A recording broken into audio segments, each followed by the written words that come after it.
We thank the young talents from Perumbakam for their mesmerizing performance, a patriotic performance. Now, we welcome the Honorable Governor.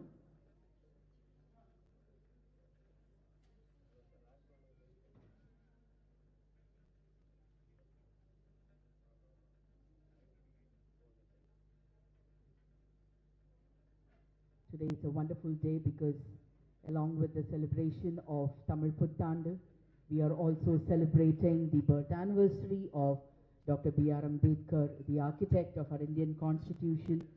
So a wonderful day, and this morning we also unveiled the portrait of Swami Vivekananda. So all great things have come, has been lined up today at Raj Bhavan. And as we always mention that more than Raj Bhavan, it has been transformed as Lok Bhavan or Praja Bhavan, as mentioned by our guests yesterday who came here. Every day it's a celebration. Every day we have people from various walks of life coming here, sharing their thoughts, sharing their inspirational stories.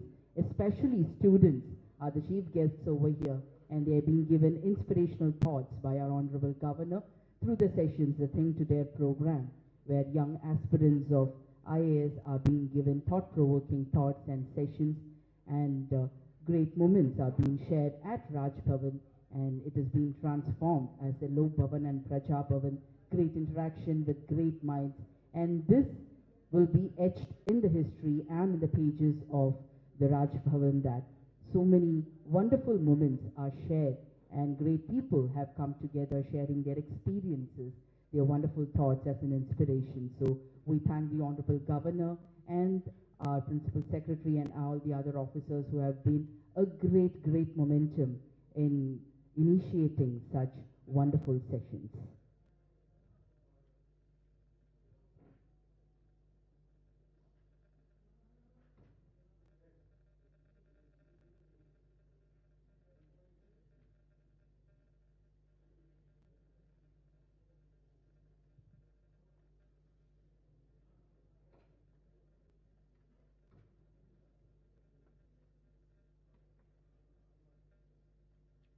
We now extend a warm welcome to the Honorable Governor. We request him to come to the dais. We also welcome our guests of honor, Thiru M. Venkatesan, Chairman, National Commission for Safai Karmachari, and we also welcome the Honorable Justice Thiru G.R. Swaminathan, Judge of Madras High Court, to the dais.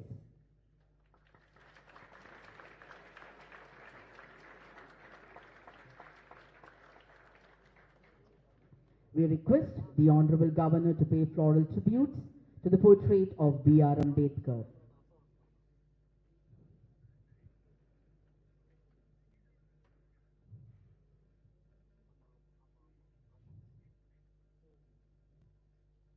We also request the dignitaries on the dais to pay floral tributes to the portrait of B.R. Ambedkar.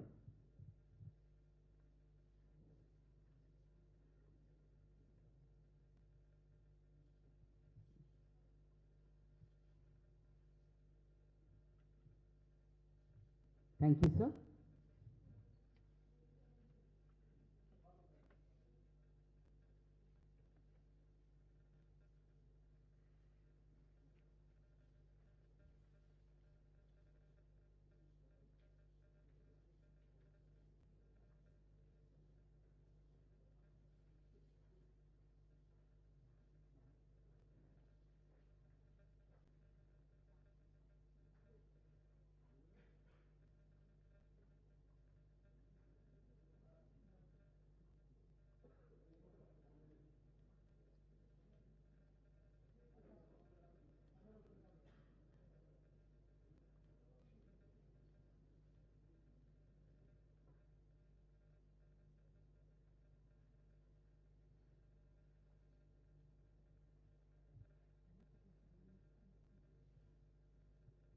We thank the Honorable Governor.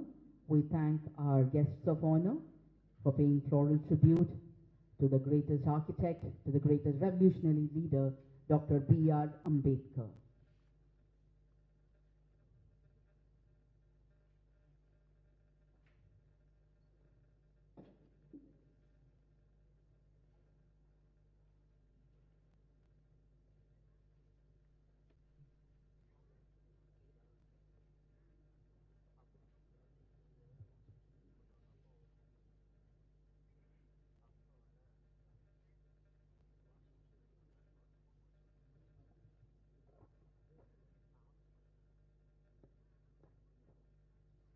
We now request our Honorable Governor to felicitate our guests of honor with a shawl. Our Honorable Governor will now felicitate Thiru M. Venkatesan, Chairman, National Commission for Safai Karmacharis. A great day. I think it should be expressed with resounding applause, resounding claps. Because today is also Tamil Puthandu. We need a lot of great vocal vibrations from your side. Thank you, sir. The Honorable Governor will now felicitate Honorable Justice Thiru G.R. Swaminathan, Judge of Madras High Court, with a shawl.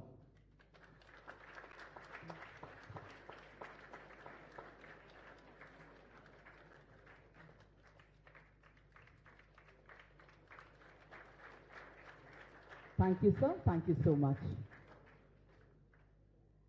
Now, I call upon Ms. P. Bharati, who will welcome the gathering and also deliver her speech in Tamil about Dr. B.R. Ambedkar, his life journey, his contribution to the society, and how the students are inspired by him.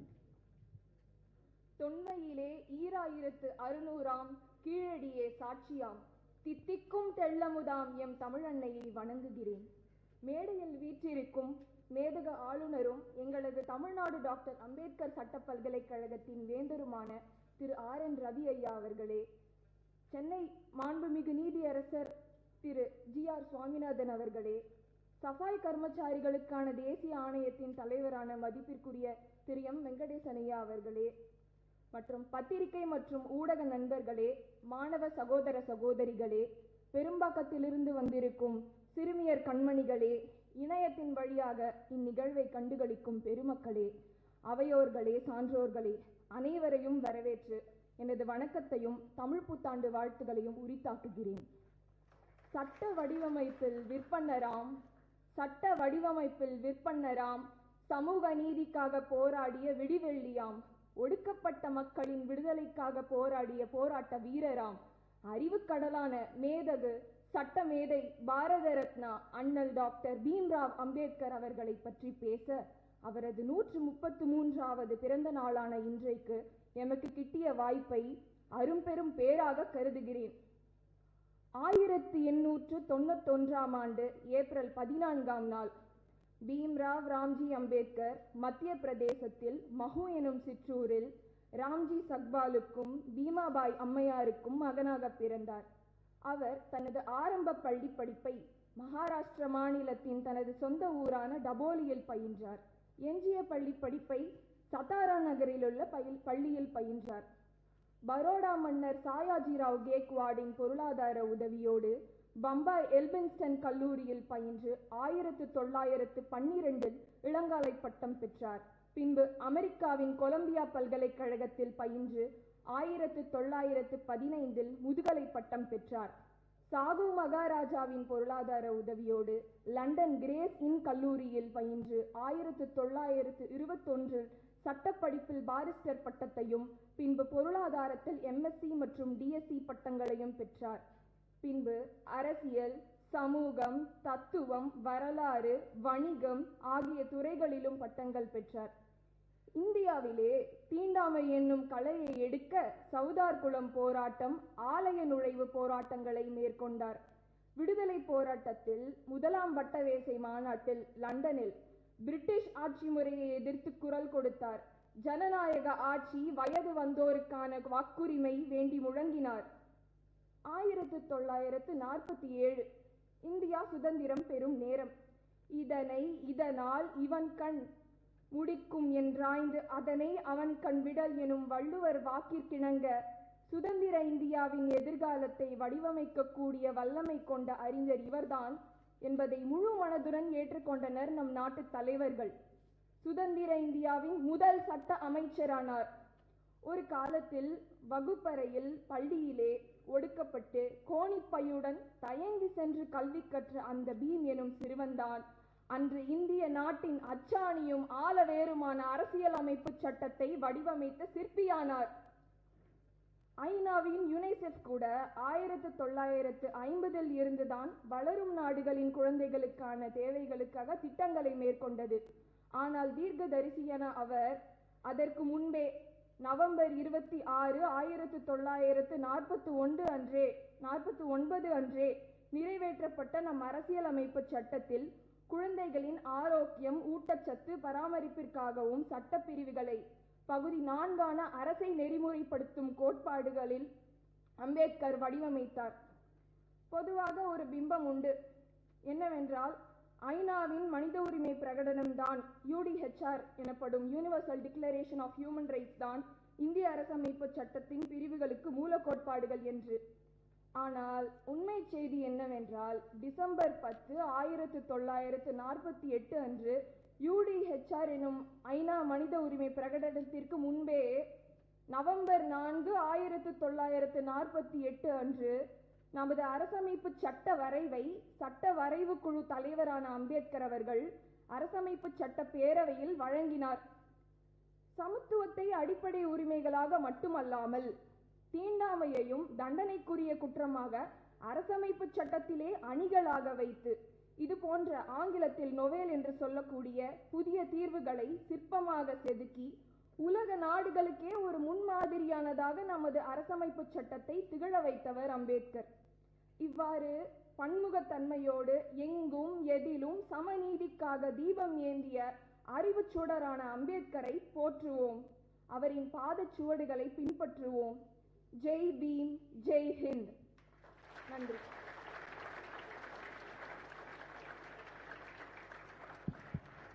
Nandri Bharati. Now I call upon Ms. Sri Harini, who will be delivering her speech on the relevance of B.R. Ambedkar's thoughts in the contemporary world.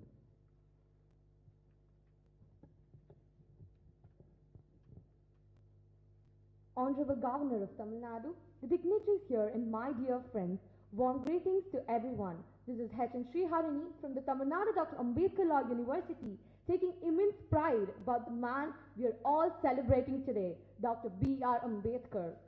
A great man is different from an eminent one, that he is ready to be the servant of society. These are the words of the greatest man himself, Dr. Bhimrao Ambedkar, a fighter in the cause of annihilation of caste and is perhaps India's most radical thinker. Apart from transforming the social and political landscape in the struggle against British colonialism, he is the one who made the downtrodden politically aware of their own situation and that no one can make them feel inferior. He lived a life that was not a bed of roses, but rather one of struggles, as his objection towards the concept of slavery as a legalized means of subjection and his radical proposals to deal with the caste system and the reformatory measures to the society met over with hostility. Everyone, including his foes, respected his capacity and sincerity and fondly called him the Baba Sahib, meaning the respected father. Well, a law student who's studying in the university named after the man himself, I deem it my honor in saying that it was Sir who made me to inspire and to wear this white and black dress in order to make my country, my people look colorful. Men are mortal, so are his ideas. An idea needs propagation as plants need watering. Otherwise, both will wither and die. Sir did not just preach this, but lived up to his words. Yes, his idea of drafting India's very own constitution was nourished, and the result of which is what we all enjoy today. The Constitution of India, which is known to be the largest written constitution in the world, could be said as the brainchild of Dr. B.R. Ambedkar. His mantra of educate, agitate and organize clearly made a revolution for those whom education was traditionally denied.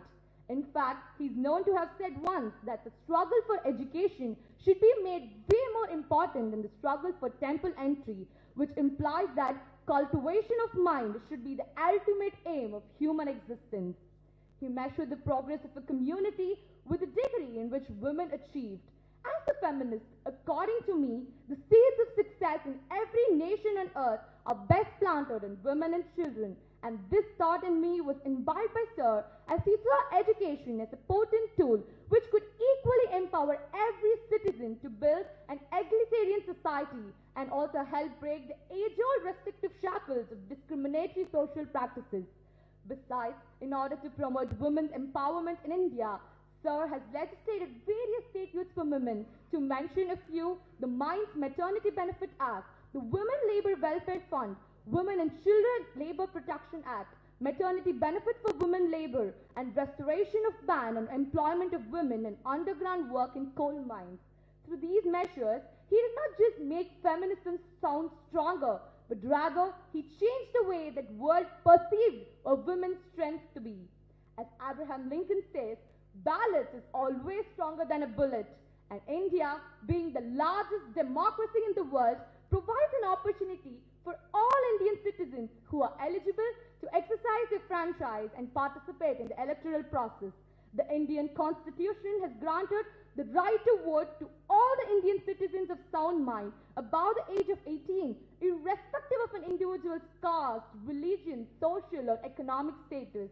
And now, how many of us know that it was Dr. Ambedkar who first voiced for the universal adult franchise in India even before the Southwark Commission?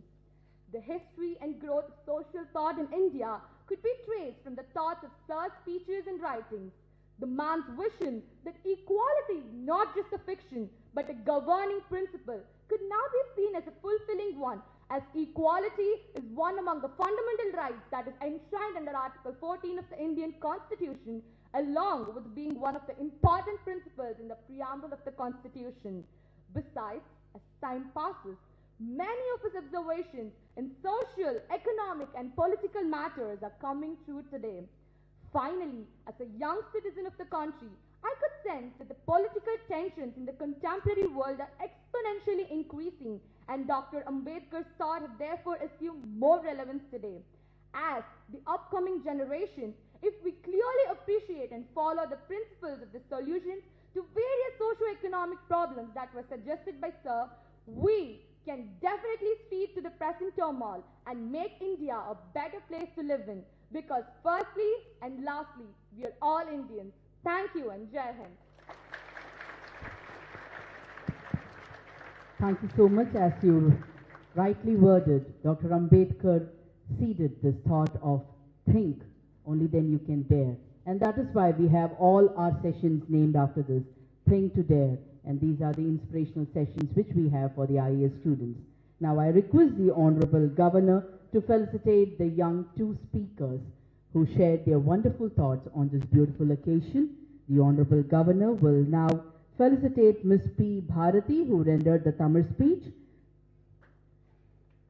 She is an ML student of Tamil Nadu Dr. B.R. Ambedkar Law University. So we have a Bharati rendering a speech for Dr. B.R. Ambedkar. Both are two revolutionary leaders. So with a shawl and a book, Ambedkar and Modi.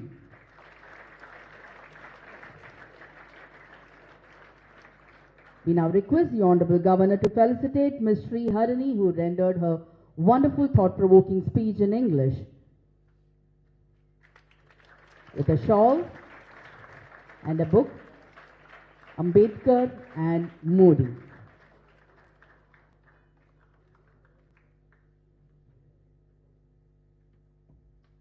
Thank you, sir. Thank you, sir. We now request our special guest of honor, Honorable Justice Thiru G.R. Swaminathan, Judge of Madras High Court, to address the gathering.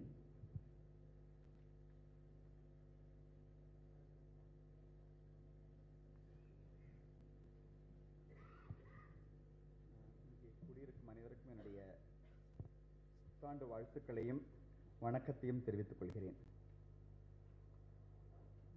என்னோட உரையை துவக்கிறதுக்கு முன்னாடி மேதகு ஆளுநருக்கு நம்ம எல்லாருமே நன்றி சொல்லணும். ராஜ்பவன்ல போன வருஷமும் இந்த வருஷமும் தான் அம்பேத்கர் ஜெயந்திங்கிறது இங்கே வந்து கொண்டாடப்படுகிறது. அது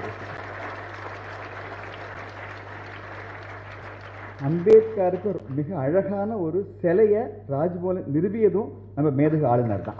இந்த ரெண்டு காரணத்துக்காக.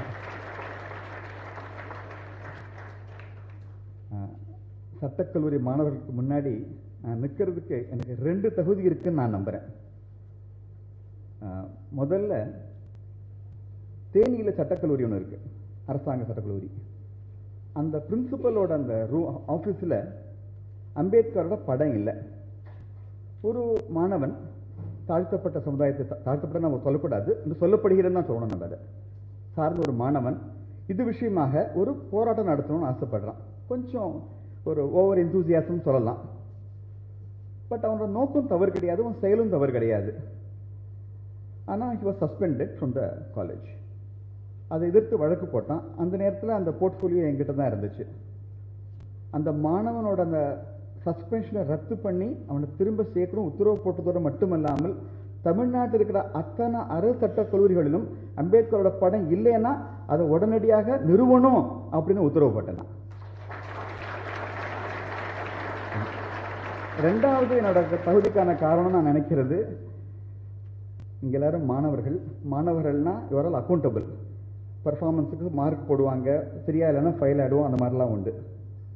ஆனால் நீதிபதிகள் அப்படிங்கிறவங்க இத்தனை நாளாக அவங்களை யாரும் கேள்வி கேட்க முடியாது.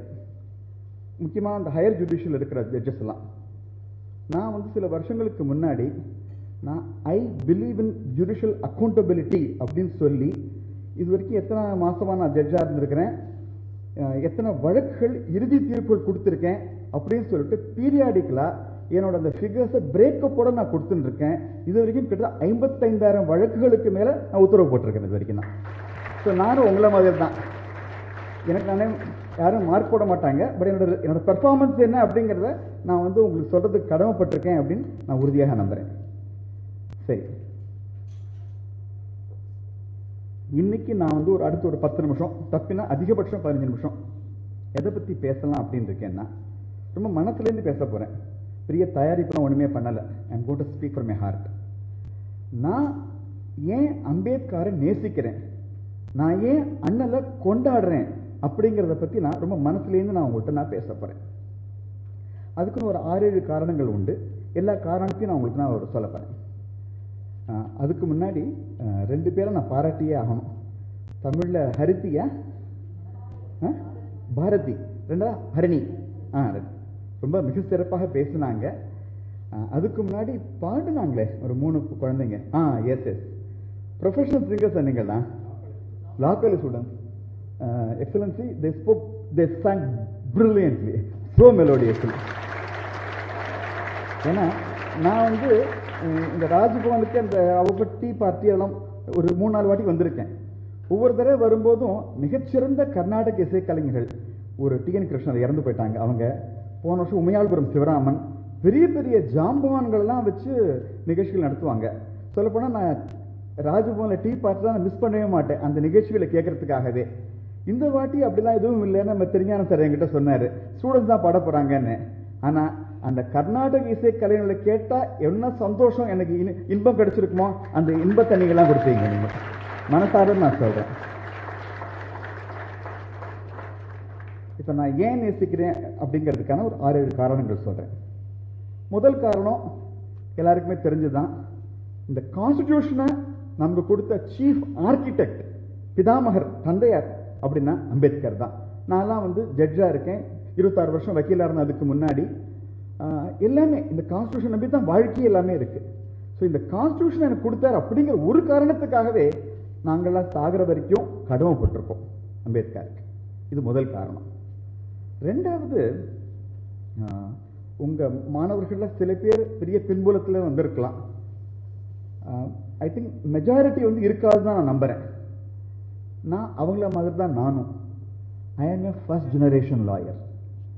சாதாரண middle class family, middle class கூட சொல்லலாம் இப்போதைக்கு. ஆனால் லா காலேஜில் படிக்கும் பொழுதே நம்ம வந்து ஒரு ஹைகோர்ட் ஜட்ஜ் ஆகணும் அப்படிலாம் சொல்லிட்டு பெரிய பெரிய கனவுகள்லாம் எனக்கு இருந்தது.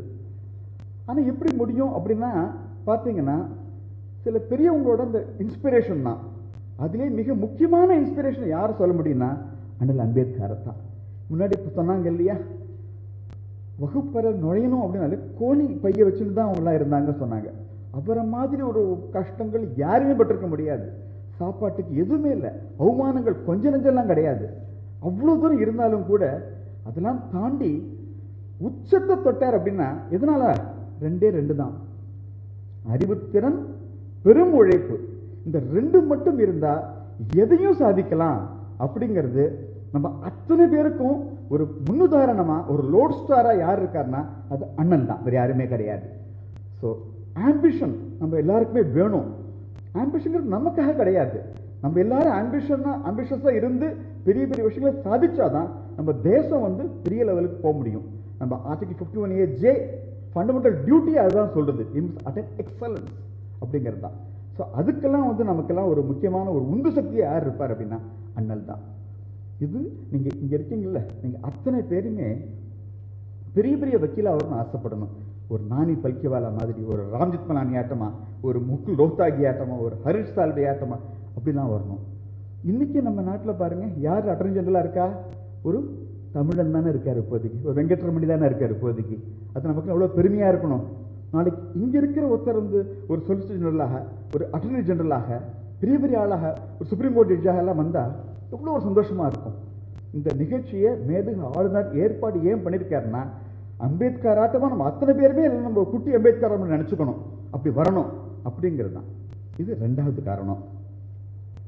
மூணாவது ரொம்ப முக்கியமான, கொஞ்சம் பர்சனலா பேச விரும்புறேன் இப்ப நான். I was born in a Brahmin family. ஒரு பிராமண சமூகத்தில் பிறந்தேன். அதான் உண்மை. இது யாரும் இட்ஸ் பயாலஜிக்கல் ஃபேக்ட், மறுக்க முடியாது எதுவுமே. ஸோ அங்கே பிறந்த ஒரே அந்த காரணத்தினாலேயே ஆரம்ப காலத்தில் எனக்கு வந்து ரிசர்வேஷனா பிடிக்காது. இப்போ ரொம்ப சமீபத்தில் ஒரு உதாரணம் சொல்றேனே, ஒரு சட்டக்கல்லூரி ஒரு மாணவன், அவன் வந்து ஒரு குறிப்பிட்ட மார்க் வாங்கியிருக்கான். அவனுக்கு ஆசை வந்து நேஷனல் லா ஸ்கூல் பெங்களூர்ல சேரணும் அப்படிங்கிறது தான்.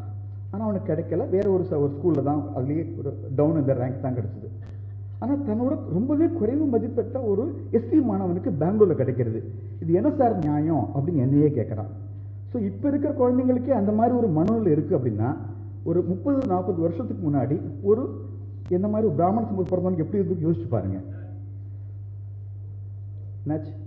அதே மாதிரியே லா காலேஜில் படிக்கும்போது கூட நான் ரிசர்வேஷனுக்கு எதிராக கூட நான் கட்டுரைகளாக எழுதியிருக்கேன்.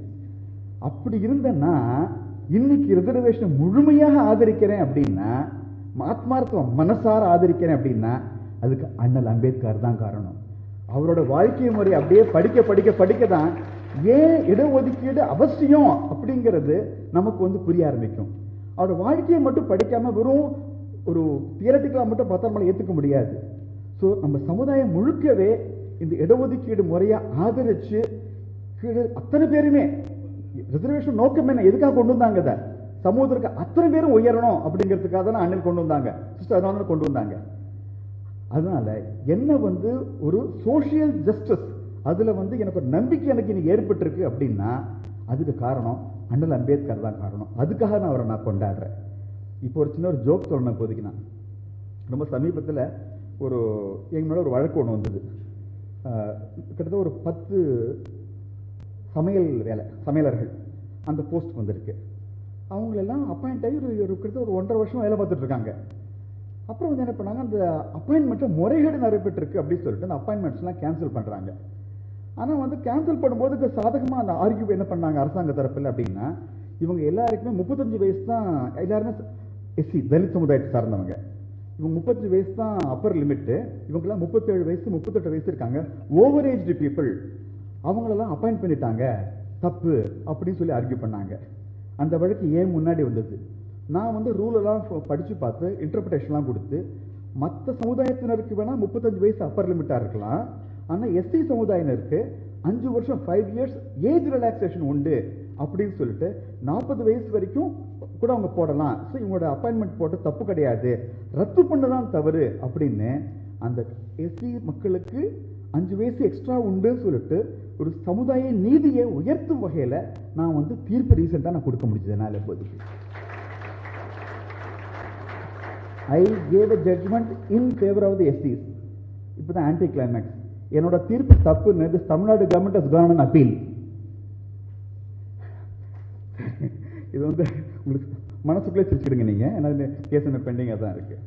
எதுக்கு சொல்ல வரேன்னா, அந்த அளவுக்கு என்னால் மனமாற்றம் ஏற்படுத்தப்படுது அண்ணனோட வாழ்க்கை தான். அடுத்தது இன்னும் ரொம்ப ஒரு முக்கியமான ஒரு விஷயம் நான் உங்கள்கிட்ட நான் சொல்லி ஆகணுது. இதுவும் கொஞ்சம் கான்ட்ரவர்சியில் தான் இருக்கும், டசன்ட் மேட்டர். இப்போ வந்து பாருங்களேன், நான் வந்து 1968 பிறந்தவன். ஸோ வந்து என்னாச்சு, எனக்கு வந்து தமிழ் வந்து ஓரளவுக்கு தெரியும், ஆங்கிலம் வந்து ஃபங்க்ஷனலாக தெரியும். இந்த 2 மொழியை தாண்டி எனக்கு வேறு ஒன்றுமே எனக்கு தெரியாது. எனக்கு அது அவ்வளோதான், தமிழ் அண்ட் இங்கிலீஷ் மட்டும்தான். ஏன்னா because I was born after 1967. ஆனால் எனக்கு முந்தைய தலைமுறை சார்ந்த சிதம்பரத்தை எடுத்துங்க, பி. சிதம்பரம். அவர் தமிழ் பேசினார்னா சும்மா அவ்வளோ இனிமையாக இருக்கும், ஆங்கில கலப்பு சொட்டு கூட இருக்காது, அவ்வளோ அற்புதமாக தமிழ் பேசுவார். இங்கிலீஷ் கேட்கவே வேண்டாம். இந்தியாவோட டாப் மோஸ்ட் லாயர்ஸில் அவர் இன்னைக்கு ஒன்று, பி. சிதம்பரம் ஒன்று. நீங்கள் அத்தனை பேருமே பி. சிதம்பரம் மாடலாக நீங்கள் எடுத்துக்கணும். அவர் எங்கேயாவது ஆர்கியூ பண்ணுறது வாய்ப்பு, மெட்ராஸ் வந்து ஆர்கியூ பண்ணுறாருன்னு கேள்விப்பட்டீங்கன்னா தயவு செய்து உங்கள் ஆசிரியர்கிட்ட அனுமதி வாங்கிட்டு அன்னைக்கு கோர்ட்டில் போய் வாட்ச் பண்ணுங்க. நீங்கள் அதோட பெரிய ஒரு சட்டஹூப்பு இருக்காது இப்போதைக்கு. ஹிந்தி கேட்கவே வேண்டாம். இந்திரா காந்தி அம்மையார் மெட்ராஸ் வந்தாலும் சரி, ராஜீவ் காந்தி வந்தாலும் சரி, அவங்களோட ஸ்பீச்சை டிரான்ஸ்லேட் பண்ணுறது ப. சிதம்பரம் தான். ஸோ ஹிந்தி, இங்கிலீஷ், தமிழ் மூணுத்துலையுமே அவர் ஒரு மாஸ்டராக இருந்தார். ஏன்னா எனக்கு முந்தைய தலைமுறை. இப்போ பாருங்க, வெங்கட்ரமணியே இருக்காரு, எப்படி ஏஜி ஆனார், டெல்லியில் போய் செட்டில் ஆகி அங்கே இது உண்டு. அதனால நம்ம எல்லாரும் வாழ்க்கையில் நமக்கு எது ரொம்ப முக்கியம் அப்படின்னா, தமிழ் மொழி தீவிர பற்று இருக்கணும், ஆனால் பன்மொழி புலமையை நமக்கு இருக்கணும். ஏன்னா அப்போதான் கேரியரில் நம்மளால போக முடியும். இப்போதைக்கு மொழி வரி நம்மளை எங்கேயும் கொண்டு போகாது. ஏன் சொல்றேன், நான் இந்த இடத்துல சொல்லி ஆகணும். அம்பேத்கர் வந்து தேசிய மொழியாக சமஸ்கிருதத்தை ஆதரித்தார். He wanted Sanskrit as national language. உங்க நிறைய பேருக்கு தெரியாம இருக்காது. ஏன்னு கேட்டுங்க இந்த கேள்வியை. அம்பேத்கர் சான்ஸ்கிரிட்டை ஏத்துக்கிறார் அப்படின்னா, நம்ம வந்து சமஸ்கிருதத்துக்கு எதிராகவோ ஹிந்திக்கு எதிராகவோ நாம வந்து ஒரு நெகட்டிவான தாட்ஸ் நம்ம மனசுல வளர்த்துட்டோம்னா அது நம்ம வாழ்க்கைக்கு, நம்ம கேரியருக்கு நல்லது கிடையாது அப்படிங்கிறத இந்த நேரத்தில் நான் பதிவு பண்ண விரும்புகிறேன். இது மாதிரி நம்ம அதோட இன்னும் முக்கியமாக எனக்கு என்ன தோன்றுதுன்னா, அம்பேத்கர் வந்து ஒரு ரிசர்வ்டு கான்ஸ்டியூவன்சியில் போட்டிக்கிட்டு தோத்து போறாரு. நம்புறீங்களா? He fought and lost in a reserved constituency. பல முறைகள் எலெக்ஷன் தோத்து போடுவார். அப்போ கூட அவருக்கு வந்து டெமோக்ரஸியில நம்பிக்கை இழக்கவே இல்லை. இன்ஃபேக்ட் ரிசர்வ்டு கான்ஸ்டியூன்சி நின்று தோத்து போனதுக்கு அப்புறமா மாணவர்களை நோக்கி பேசும் பொழுது அவர் சொல்றாரு, இப்போதைக்கு டெமோக்ரஸி தான் ரொம்ப ரொம்ப முக்கியம் அப்படிங்கிறார். இப்போது throughout his life he was a fighter. In fact அவர் வாழ்ந்த காலத்தில் இருந்தவங்களே ஜாம்பவான்கள், மகாத்மா காந்தி, டாலஸ்ட் ஃபிகர், ஜவஹர்லால் நேரு, எவ்வளோ பேர் இருந்தாங்க. ஆனால் அத்தனை பேரோட இவரோட தன்னோட பர்சனாலிட்டி கொஞ்சம் கூட குறைச்சிக்கவே இல்லை. சொல்லப்போனால் கடைசி வரைக்கும் அவர் வந்து காந்திஜி அவர்களுக்கு ஒரு மொனனான நிலையை தான் அவர் எடுத்தார் அவர். ஆனால் இப்போ நம்ம வந்து அந்த தலைமுறையில் அவங்க கூட பயங்கர கருத்து வேறுபாடுகளாக இருந்தது. நம்ம அதை தாண்டி கிட்ட 70 வருஷம் தாண்டி வந்துட்டோம் இப்போதைக்கு. இன்ஃபேக்ட் நான் விளையாட்டாக நான் சொல்வேன், வைகோபாலசாமியோட சன் இருக்கிற துரை வைகோ, அவர்கிட்ட ஒரு இன்டர்வியூவில் கேட்கும்போது அவர் சொன்னார், எனக்கு பெரியாரும் வேணும் பெருமாளும் வேணும்னு சொன்னார். அதே மாதிரி நம்ம அனைவருக்கும் அம்பேத்கரும் வேணும் மகாத்மா காந்தியும் வேணும் நான் சொல்லுவேன். இப்போ நான் இவர் தான் வேணும் அவர் தான் வேணும் கிடையாது, நமக்கு எல்லாருமே வேணும். சரிங்களா? இது அடுத்த விஷயம் நான் உங்கள்கிட்ட சொல்ல நினச்சேன். அண்ட் ரொம்ப இன்னொன்று ஒரு ஆழ்ந்த மனசுலேருந்து நான் சொல்லணுது, அவர் வந்து எவ்வளோ வாழ்க்கையில் அவமானங்கள் அவர் தாங்க வேண்டியதாக இருந்தால அந்த வேதிக் ஹிந்துவிசம் அப்படிங்கிறது மேலே மிகப்பெரிய ஒரு வெறுப்பு அவருக்கு இருந்துச்சு. அது நியாயம் கூட நான் சொன்னேன் அவரோட பார்வையிலேருந்து பார்த்தா. ஆனால் அது நினைந்து விலகணும்னு சொல்லிட்டு அவர் வந்து பாரத சம்பிரதாயத்தில் ஒன்றான புத்திசம் தான் தேர்ந்தெடுத்தார், வேறையும் அவர் தேர்ந்தெடுக்கல. அந்த ஒரு காரணத்தினாலையும் நான் அம்பேத்கர் வந்து எனக்கு பிடிக்கும். அண்ட் இறுதியாக ரொம்ப முக்கியமானது என்னன்னா, அம்பேத்கரோட எல்லா கொள்கைகளை விட ஈக்குவாலிட்டி லிபர்ட்டியில விட ஃப்ரெட்டர்னிட்டிக்கு தான் அவர் ரொம்பவே அதிகமாக வந்து அவர் அழுத்தம் கொடுத்தார் இப்போதைக்கு. இன்னைக்கு நம்ம எல்லாருக்கும் ரொம்பவே தேவையானது அந்த ஃப்ரெட்டர்னிட்டி, சகோதரத்துவம் அப்படிங்கிற அந்த ஒரு உணர்வு தான். இது என் சொந்த வாழ்க்கையில நான் ஒன்று சொல்ல முடியும். என்னோட ஜூனியர் ஒருத்தர், அவர் வந்து கிறிஸ்துவர். அவர் வந்து ஒரு இந்து பெண்ணை வந்து காதல் அவருக்கு ஏற்படுறது, கல்யாணம் பண்ணிக்க போறாங்க. ஆனால் வந்து ரெண்டு பேருமே வந்து ஒருத்தர் இவர் கிறிஸ்துவனாக தான் இருப்பேன்ட்டாங்க, அந்த அம்மா ஹிந்துவாக தான் இருப்பேன்ட்டாங்க. ஸோ ரெண்டு விதமாகவும் கல்யாணம் நடந்துச்சு. காலம்பரை இந்து முறைப்படி கல்யாணம் நடந்துச்சு. அப்போ வந்து பையனோட அக்கா வந்து அந்த அம்மா ஒரு நன், கேத்தலிக் நன், அவங்க வந்து வரமாட்டேன்ட்டாங்க. ஸோ அந்த இடத்துல அந்த பையனுக்கு அப்பா அம்மாவா நான் என் மனைவியும் காலம்பரை இருந்தோம். அந்த இந்து முறைப்படி நடந்த திருமணத்தின் பொழுது மாலை சர்ச்சில் வந்து ஒரு ஃபங்க்ஷன் நடக்கிறது. அங்கே வந்து பெண் வீட்டில் வரமாட்டேன்ட்டாங்க. அங்கே பையனுக்கு அப்பா அம்மாவா நான் என்ன பண்ணேன், சரி பொண்ணுக்கு அப்பா அம்மாவா நான் என் மனைவியும் இருந்தோம் இப்போதைக்கு காலம்பரை. அது ஸோ ரெண்டு இடத்துக்கும் எப்படி போக முடிஞ்சது அப்படின்னா, என்னாலாம் என் மனைவியால் அப்படின்னா, அம்பேத்கர் அந்த ஃப்ரெட்டர்னிட்டி, சகோதரத்துவம் அப்படிங்கிற அந்த கான்செப்ட் எங்கள் உள் மனசில் போனதுனால தான் எங்களால் போக முடிஞ்சது. இப்போதைக்கு சொல்லிக்கொண்டே போகலாம். இப்போதைக்கு அம்பேத்கர் வாழ்க்கையிலும் அவ்வளோ கற்றுக்கணும் நம்ம இருக்குது. ஒரே ஒரு வேண்டுகோள் மட்டும் நான் உங்கள் எல்லாருக்குமே சொல்வேன். சசி தரூர் இருக்கார் இல்லையா, காங்கிரஸ் லீடர், அவர் சமீபத்தில் வந்து அம்பேத்கரை பற்றி ஒரு புஸ்தகம் எழுதியிருக்கார். சிறிய ஒரு புஸ்தகம் தான், மகா அற்புதமாக இருக்கும். இங்கே இருக்கிற இந்த டீச்சர்ஸ்க்கு எல்லாருமே நான் என்னோட ரிக்வஸ்ட் என்னன்னா, அந்த புக்கு ஒரு 5-6 காப்பி வாங்கி உங்கள் லைப்ரரியில் வைக்கணும். இங்கே இருக்கிற அத்தனை மாணவர்களும் சசி தரூர் எழுதிய அந்த அம்பேத்கரோட புக்கை நீங்கள் எல்லாரும் வாசிக்கணும். அந்த புக்கை நீங்கள் வாசிச்சிங்கன்னா அம்பேத்கர் மேலே உங்களுக்கு ஒரு பெரும் ஒரு காதலும் நேசமும் ஒரு அட்மிரேஷன் எல்லாமே உங்களுக்கு வந்துடும் இப்போதைக்கு. அது ஒன்று. ரெண்டாவது, அம்பேத்கரோட மனைவி சவிதா அம்பேத்கர் அவங்களோட ஆட்டோபயோகிராஃபி எழுதியிருக்காங்க. அந்த ஆட்டோபயோகிராஃபி வந்து நதீம் கான் அப்படிங்கிறவர் ஆங்கிலத்தை மொழிபெயர்த்திருக்கிறார். அந்த புஸ்தகத்தை நீங்கள் படிக்கணும். சசி தரூரோட பயோகிராஃபியும் அம்பேத்கர் மனைவி சவிதா அவங்க எழுதின ஆட்டோபயோகிராஃபி, இந்த ரெண்டு புக்கையும் நீங்கள் படிச்சீங்கன்னா அப்படியே அவரோட இந்த விழுமியங்களை அத்தனையும் நம்ம உள்வாங்கிப்போம். நம்ம வாழ்க்கையில் அப்படியே நம்ம உள்வாங்கிட்டோம்னா அது நம்ம வாழ்க்கையில் நமக்கு வந்து மிகப்பெரிய அளவில் ஒரு உந்து சக்தியாக இருக்கும். All of us become very very ambitious, we must achieve great things. அதுக்கு எல்லாருமே எப்படி பாசிபிளாக இருக்கும் அப்படின்னா அம்பேத்கரோட வாழ்க்கை தான் நமக்கு இதாக இருக்கும். நன்றி, வணக்கம்.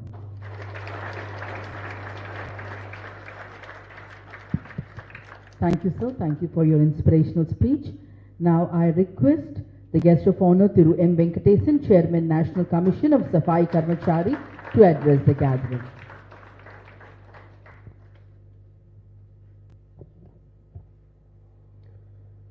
மதிப்பிற்குரிய மேதகு ஆளுநர் அவர்களுக்கும் நீதியரசர் அவர்களுக்கும் இங்கே வந்திருக்கக்கூடிய உங்கள் அத்தனை பேருக்கும் ஜெய்பீம் கலந்த என் முதற்கண் வணக்கத்தை தெரிவித்துக் கொள்கிறேன்.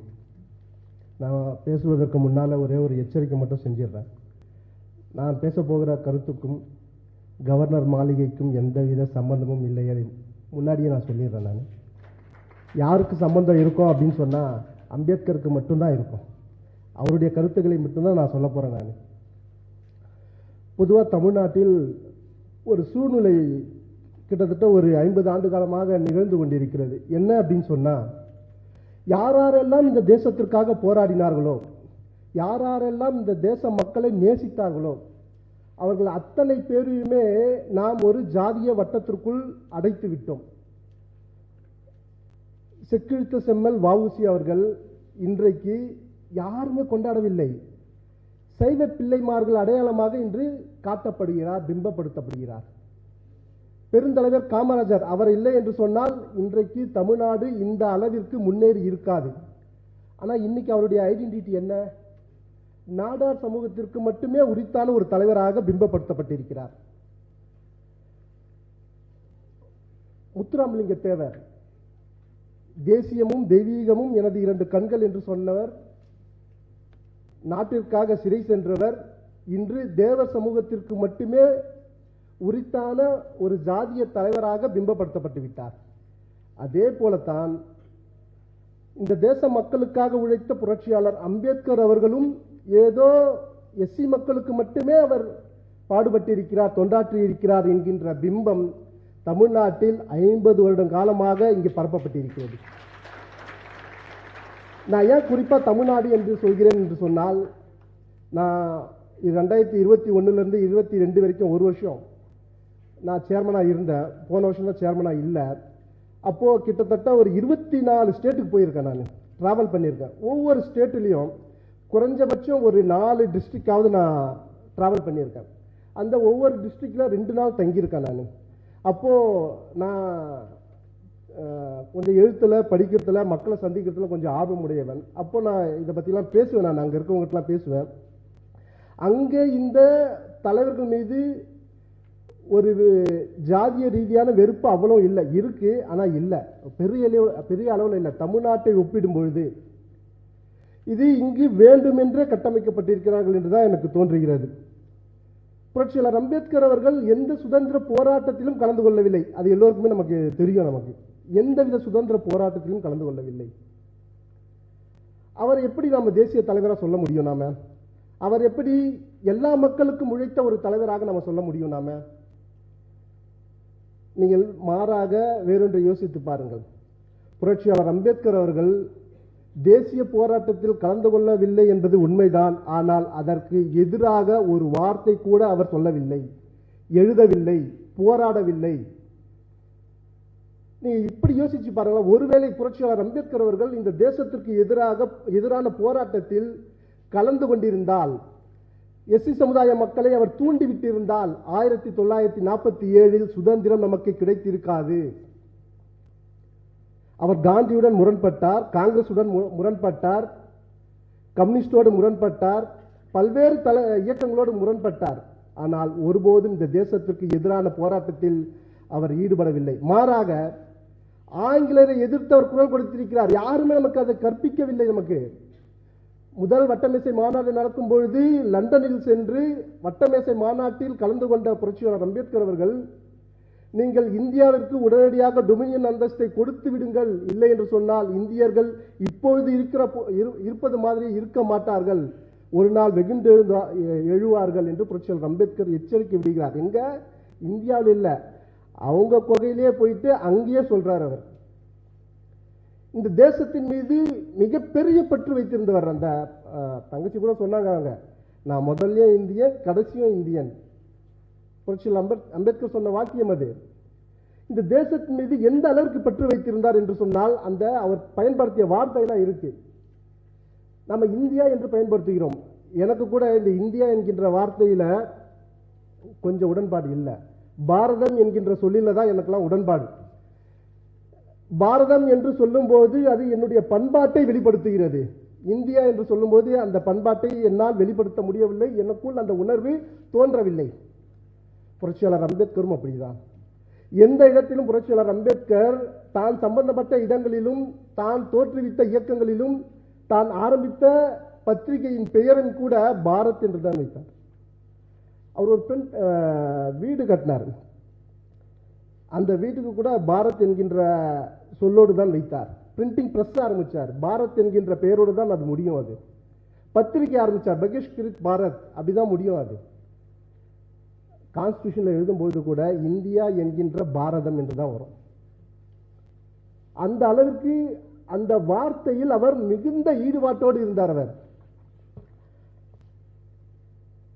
அது மட்டுமல்ல, அவர் ஒரு சமூகத்திற்கான தலைவராக இன்றைக்கு கட்டமைக்கப்பட்டிருக்கிறார். அதனால அந்த சமூக மக்கள் தான் அவரை கொண்டாடுகிறார்கள், மற்ற யாருமே கொண்டாட மாட்டாங்க. ஏன் அப்படின்ற ஒரு காரணம் இருக்கு. எல்லாமே அரசியல் தான். இங்க இன்றைக்கு தமிழ்நாடு முழுக்க அம்பேத்கருடைய சிலை கூண்டுக்குள் இருக்கிறது. ஞாபகம் வைத்துக் கொள்ளுங்கள், கூண்டுக்குள் இருக்கிறது. ஒரு சிலை கூட வெளியில இல்லை, சிங்கிள் சிலை கூட. அப்படி என்ன அவர் பாவம் செஞ்சார்? அவர் என்ன எஸ்சி மக்களுக்கு மட்டுமே அவர் உழைத்தாரா? அவர் இல்ல. 99% நாம எல்லாரும் தொழிலாளர்கள் இந்தியாவில். அவர் 1938 நினைக்கிறேன், 1938 இருந்து 42 வரைக்கும் அவர் பம்பாயில தொழிலாளர் துறை அமைச்சராக இருந்தார். அவர் அப்படி இருக்கும்போது அவர் பல்வேறு சட்டங்களை கொண்டு வந்திருக்கிறார் தொழிலாளர்களுக்காக. கிட்டத்தட்ட ஒரு 100-150 ஆண்டுகளுக்கு முன்னால சிக்காகோவில் ஒரு போராட்டம் நடைபெற்றது. ஏன் அந்த போராட்டம் அப்படின்னு சொன்னா, தொழிலாளர்கள் தங்களுடைய வேலை நேரத்தை குறைக்க வேண்டும், 8 மணி நேரம் தான் வேலை வேணும் அப்படின்னு சொல்லி போராடினாங்க. மிகப்பெரிய போராட்டம் நடந்தது சிகாகோவில். அப்போ அரசாங்கம் அவங்க எல்லாம் அடித்து துரைத்து நிறைய பேர் இறந்தாங்க, நிறைய பேர் சுடப்பட்டார்கள். அதற்கு பிற்பாடு தான் 8 மணி நேரம் அங்கே சட்டமாச்சு. ஆனால் இந்தியாவில் யாரும் போராடாமல், கம்யூனிஸ்ட் கட்சி உள்பட சொல்றேன் நான், யாரும் போராடாமல், யாரும் ரத்தம் சிந்தாமல் புரட்சியாளர் அம்பேத்கர் அவர்கள் 8 மணி நேரத்தை சட்டத்தை உரிமையாக்கி கொடுத்திருக்கிறார் நமக்கு.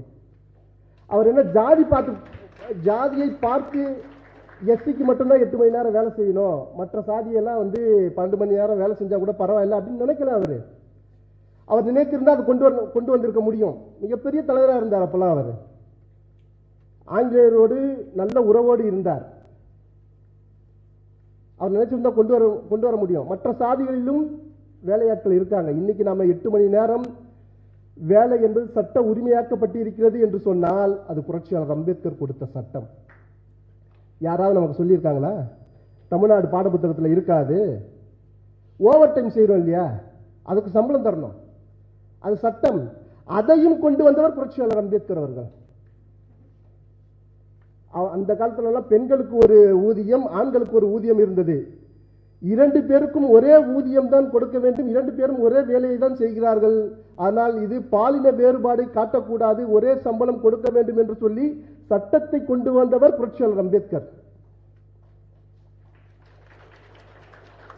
அவர் என்ன சாதி பார்த்து கொண்டு வந்தாரா? அத மகப்பேறு விடுமுறை ஒரு அலுவலகத்தில் வேலை செஞ்சாங்க அப்படின்னு சொன்னா, அவங்க கர்ப்பமா இருக்காங்க அப்படின்னு சொன்னா, குழந்தை பிறப்பதற்கு 3 மாதம் முன்னாடி, குழந்தை பிறந்த 3 மாதம், அதுக்கப்புறம் 3 மாதம் சம்பளத்துடன் கூடிய விடுமுறை கொடுக்க வேண்டும் என்று சொல்லி முதலில் சட்டத்தை கொண்டு வந்தவர் புரட்சியாளர் அம்பேத்கர். பெண்களுக்கு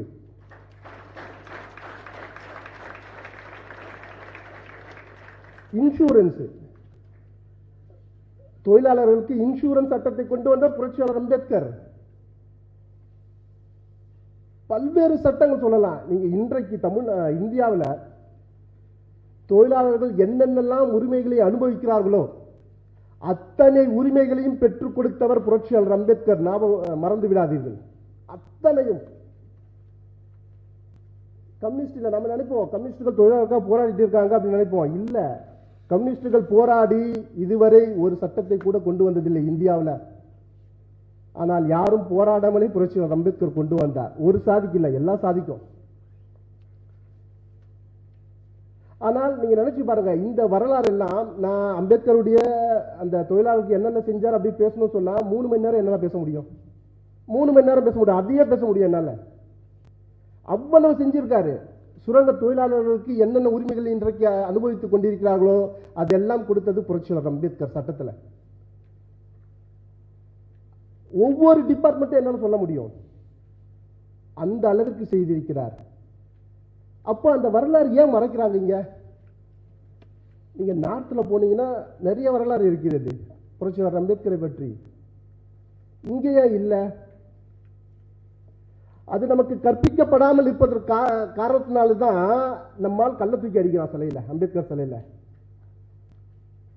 இதெல்லாம் கற்பிக்கப்பட்டிருந்தால், நம்ம பள்ளிக்கூடத்திலிருந்தே கற்பிக்கப்பட்டிருந்தா, தமிழ்நாட்டில் காலேஜ் வரைக்கும் படிச்சிருந்தா, ஒருத்தன் கள்ள தூக்குவான அம்பேத்கர் சிலையை உடைப்பதற்கு அவன் நினைக்க மாட்டானா, எனக்கான உரிமையை பெற்றுக் கொடுத்தவர் அவர், அவரை ஏன் நான் கல்லால் அடிக்கணும் அப்படின்னு சொல்லி. அப்ப தவறு எங்க இருக்கிறது? நாம இங்க அம்பேத்கரை சரியான முறையில் சொல்லித் தரப்படவில்லை. அதனால புரட்சியாளர் அம்பேத்கர் கூண்டுக்குள் இருக்கிறார். நாம ஒவ்வொருவரும் இங்க, நான் இதை ஏன் சொல்றேன் அப்படின்னு சொன்னா, நாம உணர்ந்து நம்ம ஃப்ரெண்ட்ஸ் கிட்ட சொல்லணும். இதெல்லாம் நாம படிக்கிற வயசுலயே நாம வெறுப்பை வளர்த்து கொள்ளாமல், நீங்க நார்மலா புரட்சியாளர் அம்பேத்கரை பற்றி உங்களுக்கு என்ன தெரியும் அப்படின்னு சொன்னா 3 விஷயத்தை திரும்ப திரும்ப சொல்லுவாங்க அவங்க. அம்பேத்கர் சட்டத்தை இயற்றினார், அம்பேத்கர் புத்த மதத்திற்கு மாறினார், அம்பேத்கர் இந்து மதத்தை வெறுத்தார். இந்த விஷயத்தை இந்த 3 விஷயத்தை திரும்ப திரும்ப திரும்ப திரும்ப திரும்ப நம்ம கிட்ட சொல்லிட்டே இருப்பாங்க. அது எங்களுக்கே தெரியுமே. அது எல்லாருக்கும் தெரிஞ்ச விஷயம் தானே அது. அதை விடுங்கப்பா. நீங்க அம்பேத்கர் என்ன செஞ்சார்? இவ்வளவு செஞ்சிருக்காரு. தேர்தல் கமிஷன் இருக்கு இல்லையா, அதை கொண்டு வந்தவர் அம்பேத்கர். அது தெரியுமா யாருக்காவது? இன்னைக்கு தேர்தல் கமிஷன் ஒண்ணு இருக்கு அப்படின்னு சொன்னா அதை கொண்டு வந்தவர் புரட்சியாளர் அம்பேத்கர். ஆர்பிஐ இருக்கு இல்லையா, ரிசர்வ் பேங்க் ஆஃப் இந்தியா, அதையும் சட்டத்தின் மூலமாக கொண்டு வந்தவர் புரட்சியாளர் அம்பேத்கர். ப்ராப்ளம் ஆஃப் ருபீஸ் அப்படின்னு ஒரு புக் எழுதியிருக்கார், ரூபாயின் பிரச்சனைகள்.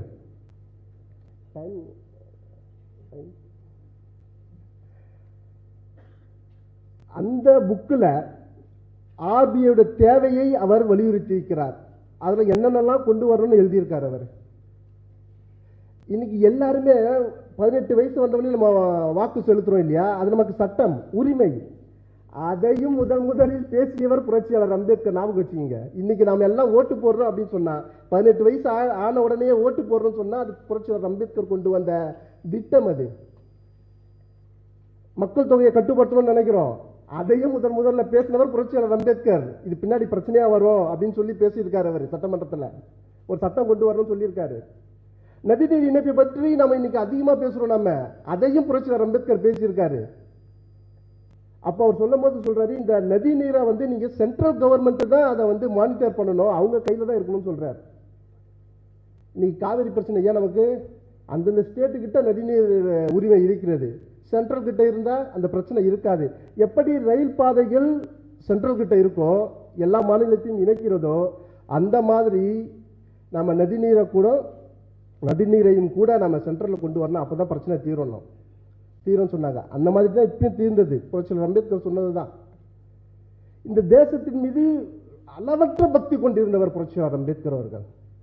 இந்த தேசத்தை யாரெல்லாம் அழிக்க நினைக்கிறார்களோ அந்த கருத்து வருகிற போதெல்லாம் அதை எதிர்த்து பேசியவர் புரட்சியாளர் அம்பேத்கர். ஏற்கனவே நம்ம நீதியரசர் ஒரு கருத்து சொன்னார், அவர் சான்ஸ்கிரிட் ஆதரிச்சார் அப்படின்னு. உண்மை, அதற்கு நிறைய காரணங்கள் இருக்கிறது. நமக்கு இங்க நானே உதாரணம், நம்ம கத்துக்கணும் அப்படி சொன்னார் இல்லையா. நான் அந்த 1 வருஷம் அங்கே இருந்த சேர்மனாக இருந்தேன். நான் 24 ஸ்டேட்டுக்கு போயிட்டு வந்தாலும் ஹிந்தி தெரியாது எனக்கு. எவ்வளோ கஷ்டப்பட்டேன்னு எனக்கு தான் தெரியும். இந்தியை புரட்சியாளர் அம்பேத்கர் தேசிய மொழியாக ஆக்க வேண்டும் என்று சொன்னார். அவர் தேசிய மொழியாக ஆக்க வேண்டும், அலுவல் மொழியாக ஆக்க வேண்டும் என்று சொல்லி ஏன் சொன்னாருன்னா, அப்போதுதான் இந்த தேசம் ஒரே தேசமாக இருக்கும் அப்படின்னு சொன்னார். இது அம்பேத்கருடைய கருத்து, இது புரட்சியாளர் அம்பேத்கருடைய கருத்து. அதே போல இந்த வெளியுறவு கொள்கையில மிகப்பெரிய பங்கை வகித்திருக்கிறார் புரட்சியாளர் அம்பேத்கர் அவர்கள்.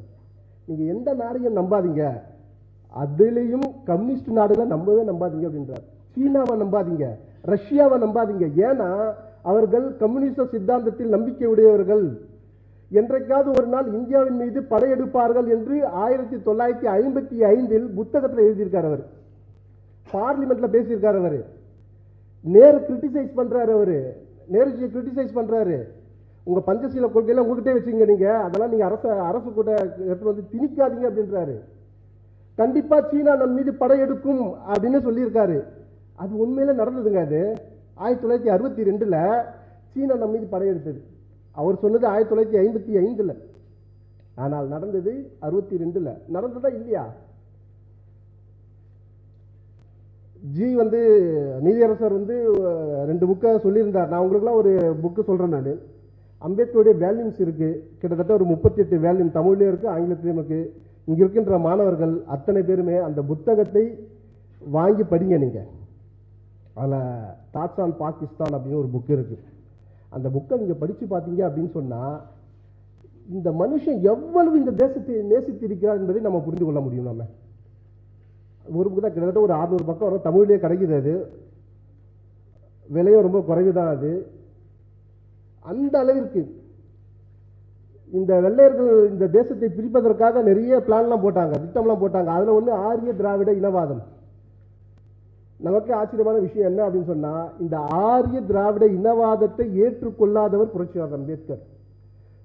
ஊவேத சூத்ராஸ் அப்படின்னு ஒரு புக் எழுதியிருக்கார். சூத்திரர்கள் யார் அப்படின்னு ஒரு புக் எழுதியிருக்கார். அந்த புக்கில் ரிசர்ச் அதுதான், ஆரியர்கள் வெளிநாட்டிலிருந்து வந்தாங்களா இல்லை இங்கேயே இருக்கிறவங்களா அப்படின்ற ரிசர்ச் தான் முழுக்க மூக்கு, நெற்றி, தலைமுடி, உடல், இது எல்லாவற்றையும் ஆராய்ச்சி செய்திருக்கிறார் புரட்சியாளர் அம்பேத்கர். அப்ப அதுல சொல்றாரு, ஆரிய இனம் என்பது தனி இனம் அல்ல, அது இங்க ஏற்கனவே இருக்கு, அதுல நிறைய இனம், ஆரியத்திலே 4-5 ஆரியர்கள் இருக்காங்க அப்படின்றார் அம்பேத்கர் அவர். திராவிடம் என்பது இனம் அல்ல என்பது புரட்சியாளர் அம்பேத்கருடைய கருத்து. என் கருத்து இல்ல, இங்க இருக்கிற கருத்து இல்ல, புரட்சியாளர் அம்பேத்கருடைய கருத்து. தமிழ் தான் திரிந்து திராவிடமாக மாறி இருக்கிறது என்று புரட்சியாளர் அம்பேத்கர் சொல்லியிருக்காரு. அவருடைய டைரக்ட் கொட்டேஷன் அதுதான், திராவிடம் என்பது இனம் அல்ல. பொது சிவில் சட்டம் கொண்டு வர வேண்டும் என்று பேசியவர் புரட்சியாளர் அம்பேத்கர். அவர் 370வது சட்டப்பிரிவை நீக்க வேண்டும் என்று சொல்லியவர் புரட்சியாளர் அம்பேத்கர். நல்லா தெரிஞ்சுங்க, சட்ட அமைச்சராக இருக்கும்போது அவர்கிட்ட 370வது பிரிவை கொண்டு வர வேண்டும் என்று சொல்லி ஜவஹர்லால் நேரு அவர்கள் சொல்றாங்க, முடியாது என்று சொல்கிறார். ஒரு ஸ்டேட்டுக்கு மட்டும் நாங்கள் தனி உரிமை கொடுக்க முடியாது என்று புரட்சியாளர் அம்பேத்கர் சொன்ன ஒரே காரணத்தால் அவர் சட்ட அமைச்சர். அப்போ வேற ஒரு இலாக்காவே இல்லாத ஒருத்தரை வைத்து அந்த சட்டத்தை இயற்றினார்கள். அம்பேத்கர் இயற்றவே இல்லை. இப்போ அக்னிபத் கொண்டு வந்தாங்க இல்லையா, அக்னிபத் திட்டம், அது யாரோட திட்டம் தெரியுமா? புரட்சியாளர் அம்பேத்கருடைய திட்டம். அது மோடி அவர்கள் திட்டம் இல்லை, ஞாபகம் வச்சுக்கோங்க. இன்னும் அம்பேத்கர் எந்த அளவுக்கு போறாருன்னு சொன்னா, இந்தியாவில் பிறந்த அத்தனை பேருக்குமே ராணுவ பயிற்சி கொடுக்கணும்னு சொல்றாரு. நல்ல நல்ல மோடி அவர்கள் அப்படி சொல்லவே இல்லை, அப்படி அந்த திட்டத்தில் அப்படி இல்லை. அத்தனை பேருக்குமே கொடுக்கணும்னு சொல்றாரு. அவர் பயிற்சி கொடுக்கணும், ராணுவத்தில் ராணுவ வீரர்களா ஆக்கணும் அப்படின்னு சொல்றாரு. அந்த அளவிற்கு புரட்சியாளர் அம்பேத்கர் அவர்கள் இந்த தேசத்தை நேசித்திருக்கிறார். அதனால நாம அவரை ஒரு தேசிய தலைவராகத்தான் பார்க்க வேண்டுமே தவிர ஒரு சமூகத்திற்காக, ஒரு குறிப்பிட்ட சமுதாயத்தின் தலைவராக நாம் என்றைக்குமே கொண்டாடக்கூடாது, அப்படி பார்க்கவும் கூடாது. அதனால தான் நம்முடைய மத்திய அரசாங்கம் புரட்சியாளர் அம்பேத்கருடைய புகழை பரப்புவதற்கு அவ்வளவு விஷயங்கள் செஞ்சிருக்காங்க. டெல்லியில அலிப்பூர் ரோடு, அங்க அம்பேத்கர் வாழ்ந்த இடம் இருக்கிறது. முன்னாடி இருந்த கவர்மெண்ட் எல்லாம் அதை விட்டுட்டாங்க. பாரத பிரதமர் நரேந்திர மோடி அவர்கள் ஆட்சி வந்த பிற்பாடு 2015 199 கோடி ரூபாய் கொடுத்து அந்த பிரம்மாண்ட இல்லத்தை ஒரு நினைவகமாக ஆக்கியிருக்கிறார். நீங்க போய் பாருங்க, நான் அதை போய் பார்த்தேன். நான் அவ்வளவு பிரம்மாண்டம். இங்க இருக்க நம்ம கிட்ட ஒரு மணிமண்டபம் இருக்கு, நீங்க அங்க போய் பாருங்க, வெளியிலேயே வரமாட்டீங்க. நீங்க அவ்வளவு தத்ரூபமா அம்பேத்கரை உருவமைத்து அவர் பேசுகிற பேச்சை ரெக்கார்ட் செஞ்சு பேச வச்சிருக்காங்க. அங்கங்க வீடியோ இருக்கும் அம்பேத்கரை பற்றி, அவர் என்னென்ன செஞ்சார் அப்படின்லாம். அம்பேத்கர் பன்னாட்டு ஆய்வு மையம் சொல்லி இன்னொன்னு ஆரம்பிச்சிருக்காங்க. அதுல எனக்கு பிடிச்சதே அதுதான். அது நரேந்திர மோடி அவர்கள் எப்படிதான் கற்பனை பண்ணாருன்னு எனக்கு தெரியலங்க. அது இந்தியாவில் அந்த மாதிரி சிலை எங்கேயுமே இல்லை. இந்தியாவில் நான் இது வரைக்கும் பார்த்ததே இல்லை. நான் முதல் முறையாக புரட்சியாளர் அம்பேத்கர் கால் மேல கால் போட்டு உட்கார்ந்து இருக்கின்ற 60 அடி சிலை இந்தியாவில் வேற எங்கேயுமே இல்லை. ஏன் அது போல கட்டமைக்கிறார் அந்த சிலையை? ஏற்கனவே இங்க காலம் காலமாக ஒடுக்கப்பட்டு இங்க இருக்கின்ற மக்கள் தன்னம்பிக்கை இழந்து இங்கே வாழ்ந்து கொண்டிருக்கிறார்கள். அந்த ஒரு இன்ஃபீரியாரிட்டி காம்ப்ளெக்ஸை உடைக்கணும். அதனால அவர் கால் மேல காலை போட்டு உட்கார்ந்துருக்காரு. அவர் வேற யாருமே அதை கற்பனை கூட பண்ணி பார்த்துருக்க மாட்டாங்க. கற்பனை கூட பண்ணி பார்த்துருக்க மாட்டாங்க இந்த மாதிரி சிலையை கொண்டு வரணும்னு. நீங்க தமிழ்நாட்டில் ஒரு சிலை காட்டுங்க அது மாதிரி. தமிழ்நாட்டில் இந்தியாவில் ஒரு சிலை கூட இல்லை இது வரைக்கும். காஷ்மீர்ல அம்பேத்கருக்கு ஒரு சிலை, காஷ்மீர்ல 370வது பிரிவை நீக்க வேண்டும் என்று சொன்ன புரட்சியாளர் அம்பேத்கருக்கு காஷ்மீர்ல சிலை. ஒரு காலத்துல காஷ்மீர்ல எவ்வளவு அம்பேத்கருக்கு எதிர்ப்பு இருந்தது என்று என்னால் பேச முடியும், விரிவா பேச முடியும். காஷ்மீரை பற்றி அம்பேத்கருடைய கருத்து என்ன? இன்னைக்கு மத்திய அரசாங்கம் செய்திருக்கிறதா, 3ஆ பிரிச்சிருக்கியா, அது புரட்சியாளர் அம்பேத்கருடைய கருத்து. திரு மோடி அவர்கள் கருத்து அல்ல, அது 3ஆ பிரிக்கிறது புரட்சியாளர் அம்பேத்கருடைய கருத்து அது. அப்போ அந்த கருத்தை சொல்லும் போது அங்க இருக்கிற அத்தனை பேருமே புரட்சியாளர் அம்பேத்கர் எதிர்த்தார்கள்.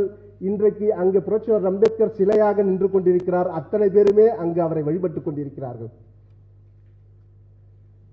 ரூபாயில 10 ரூபாய் 125 ரூபாய் காயினை வெளியிட்டாங்க நரேந்திர மோடி அவர்கள். அதுல அம்பேத்கருடைய படம் இருக்கிறது, உருவம் இருக்கிறது. யாரெல்லாம் அம்பேத்கரை தொட மாட்டேன் என்று சொன்னார்களோ அவர்களுடைய பாக்கெட் எல்லாம் இன்னைக்கு அம்பேத்கருடைய காயின், உருவம் பொறித்த காயின் இருக்கிறது. அம்பேத்கருக்கு ஸ்டாம்ப் வெளியிட்டது மத்திய அரசாங்கம். அம்பேத்கர் எரியூட்டப்பட்ட இடம் பம்பாயில் சைதன்யா பூமின்னு சொல்லுவாங்க. இன்றைக்கு அதை கிட்டத்தட்ட 1000 கோடி ரூபாய்க்கு மேலே கடந்து அந்த பட்ஜெட் போயிட்டு இருக்காங்க. அங்கே பெரிய நினைவகம் கட்டி கொண்டிருக்காங்க. அங்கே பம்பாயில் அவருடைய தேசத்திற்கு செய்த தொண்டை, அவர் எழுதிய நூல்களை பரப்புவதற்காக ஒரு இணையத்தை ஆரம்பித்திருக்கிறார் நரேந்திர மோடி அவர்கள். நீங்க போய் பாருங்க, டாக்டர் அம்பேத்கர் ஸ்பீச்சஸ் அண்ட் ரைட்டிங்ஸ்.com அப்படின்னு சொல்லி இருக்கும். அதில் எனக்கு அதில் கூட ஆச்சரியம் இல்லை, ஒரு தனி இணையத்தை ஆரம்பிக்கலாம், அதில் கூட ஆச்சரியம் இல்லை. அந்த லிங்கை எக்ஸ்டர்னல் அஃபேர்ஸ் வெப்சைட்ல பேஸ்ட் பண்ணியிருக்காங்க. எனக்கே ஒரு ஆச்சரியம் இருந்தது, தனி ஒரு வெப்சைட் ஆரம்பிக்கிறது ஓகே, இது எதுக்கு ஜாயின் பண்ணாங்க இதில் அப்படின்னா. நான் கேட்கும்போது அவங்க சொன்னாங்க, வெளிநாட்டில் இருக்கிறவன் விசா வேணும், இல்லை பாஸ்போர்ட் வேணும், இல்லை ஏதாவது இல்லைன்னா இந்த வெப்சைட்டை தான் அவன் திறந்து பார்ப்பான். அப்போ அவன் அம்பேத்கரை படிப்பதற்கு ஒரு வாய்ப்பு வரும், அவன் அம்பேத்கரை தெரிந்து கொள்ள வேண்டும். இந்த மாதிரி யாருன்னா யோசிப்பாங்களா? ஒரு வெப்சைட் ஆரம்பிப்பாங்க, அவ்வளோதான் கவர்மெண்ட்டு. இப்படி யோசிப்பாங்களா யாராவது? அம்பேத்கர் வாழ்ந்த வீடு லண்டன்ல இருந்தது, ஏலத்துக்கு வந்ததுங்க. அது ஒருத்தர் கூட அதை பத்தி கேட்கலங்க, ஒருத்தர் கேட்கல. சமூக நீதி பற்றி நம்ம 1000 பேசுறோம் இல்லையா? அம்பேத்கரை பற்றி அவ்வளவு அமைப்புகள் பேசுது இல்லையா? வெறும் 38 கோடி தான், வெறும் 38 கோடி தான் அது ஏலத்துக்கு வந்தது. ஆனால் அந்த 38 கோடி இல்லாம கூட 2 கோடி கொடுத்து 40 கோடியாக வாங்கி அங்கு நினைவு சின்னம் அமைத்து இன்றைக்கு அங்க போய் படிக்கின்ற மாணவர்கள் அங்க தங்குவதற்கு ஏற்பாடு செய்திருக்கிறது நம்முடைய மத்திய அரசாங்கம். ஸ்காலர்ஷிப் ஏற்கனவே ராஜீவ்காந்தி ஃபெல்லோஷிப் இருந்தது, அது 18,000 ரூபாய் கொடுத்துட்டு இருந்தாங்க ஃபர்ஸ்ட். இப்போ அதை 28,000 ரூபாய் மாத்திருக்காங்க. யாரெல்லாம் பிஹெச்டி மாணவர்கள் படிக்கிறார்களோ அவங்க 3 வருஷத்துக்கு 28,000, மாசம் 28,000, வருஷத்துக்கு தனியா ஒரு 10,000 15,000 தராங்க புக்கு வாங்குறதுக்காக. நீங்க ஒரு மாணவர் பிஹெச்டி 5 வருஷம் படிக்கிறாரு அப்படின்னு சொன்னா அவருக்கு மொத்த தொகை எவ்வளவு தெரியுமா வரும்? கிட்டத்தட்ட ஒரு 15-16 லட்சம் ரூபாய் வரும் அவருக்கு. இது நம்முடைய மத்திய அரசாங்கம் இப்போ ஒரு 3 வருஷத்துக்கு முன்னாடி கொண்டு வந்தாங்க. சாதாரண ஒரு ஆப்பை உருவாக்கினா கூட பீம் ஆப்னு ஆக்கிடுறாங்க நம்ம ஆளுங்க. நம்முடைய கவர்மெண்ட் சொல்றேன் நான். புரட்சியாளர் அம்பேத்கரை பற்றி இதுவரை எந்த பிரதமரும் தனிப்பட்ட முறையில் பேசியதில்லை. முதல் முறையாக 16 தடவை புரட்சியாளர் அம்பேத்கர் பிறந்த நாள்ல சொல்ல நான். அம்பேத்கர் பிறந்த நாள்ல அம்பேத்கரை பத்தி தான் பேசணும், வேற யாரை பத்தி பேச முடியும்? அப்படி சொல்ல நான். வேற வேற ஃபங்க்ஷன் நடக்குது இல்லையா?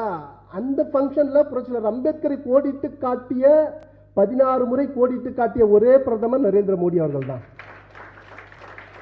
எனக்கு நானும் நிறைய புக்கு படிக்கிறோம். எனக்கு பிரதமர் மோடி அவர்கள் ஆர்பிஐ ஆரம்பிச்சு அதுக்கு திட்டம் கொண்டு வந்தவர் புரட்சியாளர் அம்பேத்கர் அப்படின்னு அவர் சொன்ன பிற்பாடு தான் நான் அதை படிக்க ஆரம்பிச்சேன்.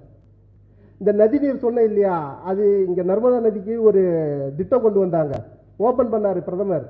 அப்ப அவர் அம்பேத்கர் கோட் பண்ணி காட்டினாரு, அப்பதான் நான் அதை படிக்க ஆரம்பிச்சேன் நான். அதனால இந்த புரட்சியாளர் அம்பேத்கரை நம்முடைய மத்திய அரசாங்கம் மிகப்பெரிய அளவில் அவருடைய பங்கை எல்லோருக்கும் தெரிய வைப்பதற்காக, அவர் ஒரு சாதிய தலைவராக இல்லை, அவர் ஒட்டுமொத்த தேசத்திற்கான தலைவர் என்பதை நிரூபிப்பதற்காக, எல்லோருக்கும் புரிய வைப்பதற்காக இந்த அரசாங்கம் பெரும் முயற்சி எடுத்து செய்து கொண்டிருக்கிறது என்பதை சொல்லிக்கொண்டு, புரட்சியாளர் அம்பேத்கரை பார்க்க வரவங்ககிட்டலாம் கடைசியாக ஒன்று சொல்லி அனுப்புவார் அவர். ஓம் மணி பத்மாய அப்படின்னு சொல்லுவார் அவர். வணக்கம் சொல்றதுக்கு எல்லாரும் கிளம்புறாங்க இல்லையா, ஓம் மணி பத்மாய அப்படின்னு சொன்னார். அதனுடைய தமிழ் அர்த்தம் தாமரை விழித்தெழட்டும் அப்படின்றது தமிழ் அர்த்தம். நன்றி, வணக்கம்.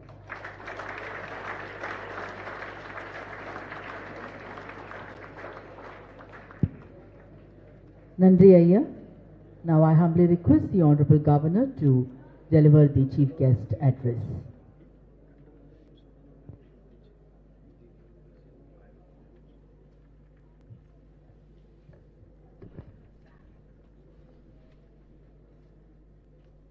மேடையுள்ள மதிப்பிற்குரிய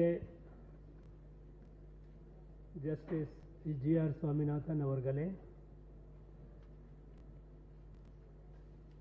சேர்மேன் திரு எம். வெங்கடேசன் அவர்களே,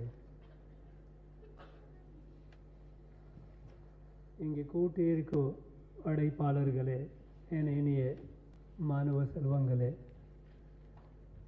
அனைவருக்கும் இனிய தமிழ் புத்தாண்டு வாழ்த்துக்கள்.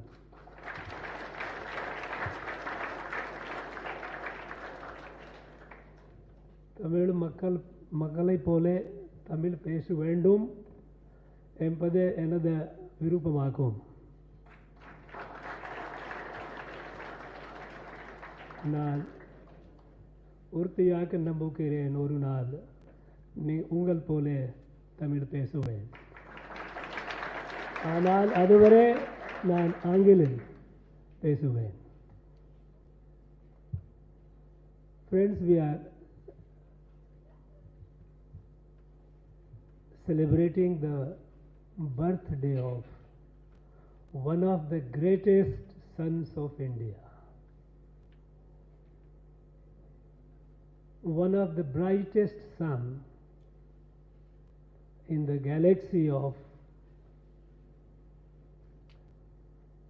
India's sons and daughters, Dr. B.R. Ambedkar, whom we popularly call out of our love and affection, Baba Saheb.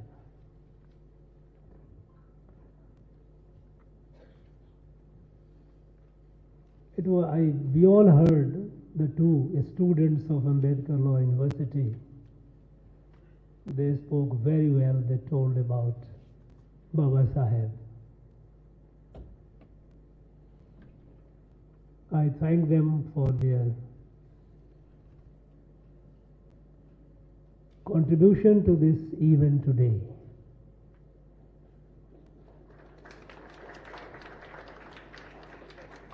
Two eminent persons,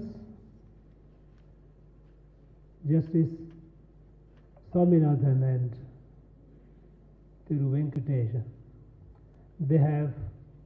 they delivered their address in which they talked various aspects of Baba Saheb, his contribution,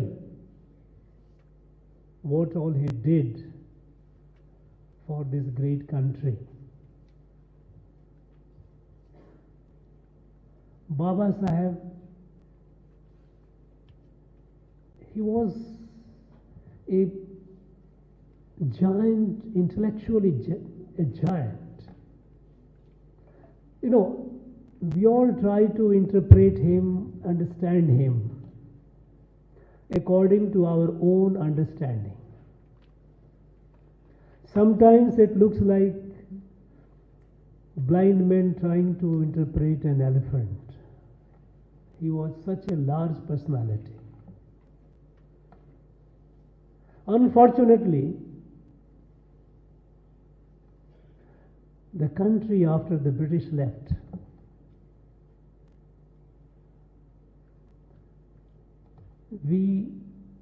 our people have played him down, and people have tried to, in fact, belittle, downplay his contribution. So much so that a person who dedicated his life and he wrote so much against the caste system, in fact, annihilation of caste, that was his thesis. He wrote so much about it. Our people have reduced him to a caste leader. Very unfortunate. Very, very unfortunate.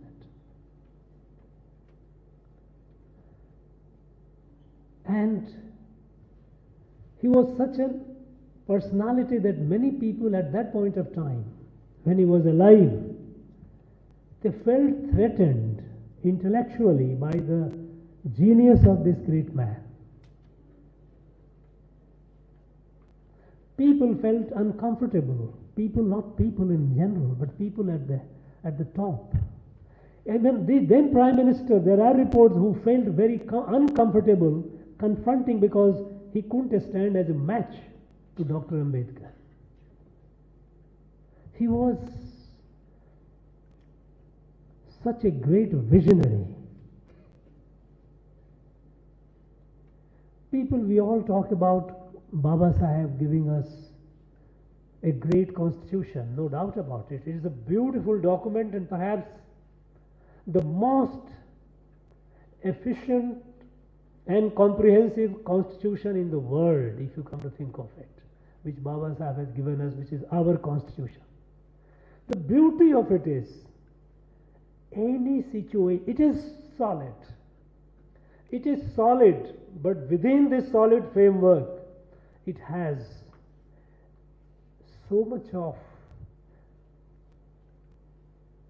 flexibility that it is responsive to the change of future. Any problem, and I have witnessed it, I have seen it myself when I was dealing with, in the Northeast, with various insurgent organizations backed by foreign powers. They were trying to coming up with all kinds of demands, including separation from India. And we were looking for its solution within the Constitution of India, because that is non-negotiable. The two things which are non-negotiable are territorial integrity of India and the constitutional framework that we have. Anything is possible only within this.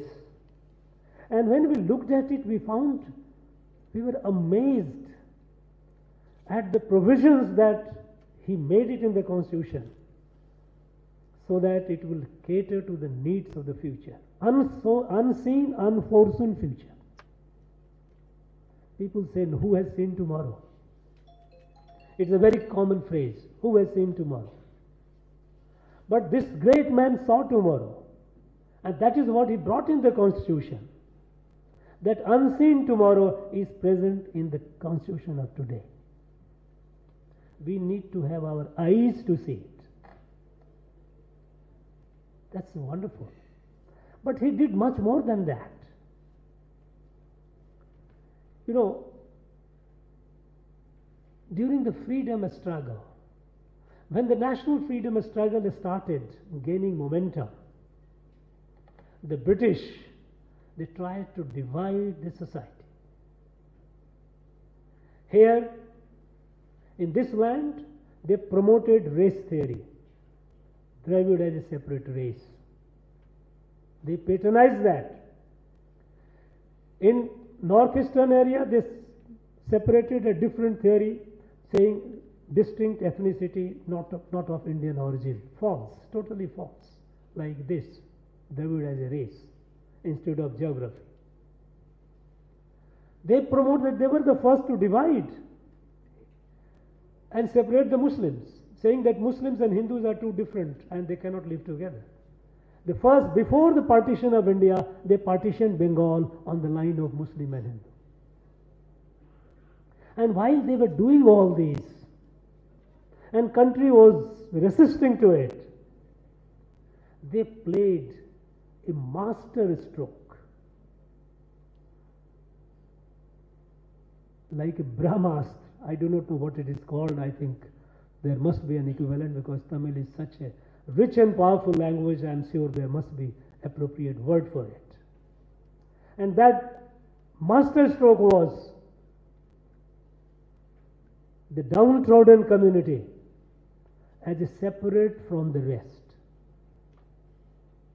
The downtrodden, as they had created on the basis of religion, they separated Hindus and Muslims into two political constituencies.